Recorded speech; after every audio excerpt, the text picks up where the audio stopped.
ভাই আপনি প্রশ্ন করলেন যে সব মুসলিমই জানে মিউজিক হলো হারাম, তবে যেহেতু চ্যানেল শুরু করতে যাচ্ছি সেখানে বিজ্ঞাপন থাকবে। এখন এই বিজ্ঞাপনের মিউজিক হারাম না হালাল? দেখেন, যেটা হারাম সেটা হারাম। যেটা সৌদি আরবে হারাম সেটা আরব আমিরাতেও হারাম, আমেরিকাতেও হারাম, আবার ইন্ডিয়াতেও হারাম, যদি না আপনার জীবন বিপন্ন হয়।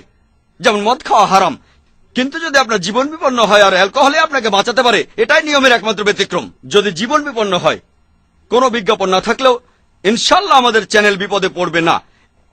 এজন্যই আমি আগে বলেছিলাম যে একটা চ্যানেল চালানো কঠিন, ইসলামিক শরিয়া মেনে চ্যানেল চালানো আরো কঠিন। সেজন্য আমি আল্লাহর কাছে দোয়া করি আমরা যেন শরিয়া মেনে চলতে পারি।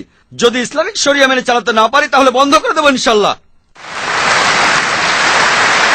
যদি ইসলামিক শরিয়া মেনে চালাতে না পারি তাহলে বন্ধ করে দেব, কারণ ইসলামিক শরিয়া মেনে চলাটাই বেশি গুরুত্বপূর্ণ, চ্যানেল চালু রাখাটা নয়।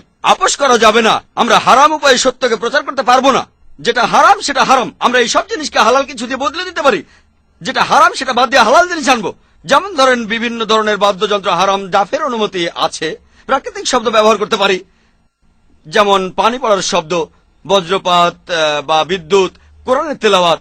যদি আইআরএফের অনুষ্ঠানগুলো দেখেন, অনুষ্ঠানের শুরুতে আপনারা শুনবেন, আপনাদের মনে হবে না যে কোনো মিউজিক নেই।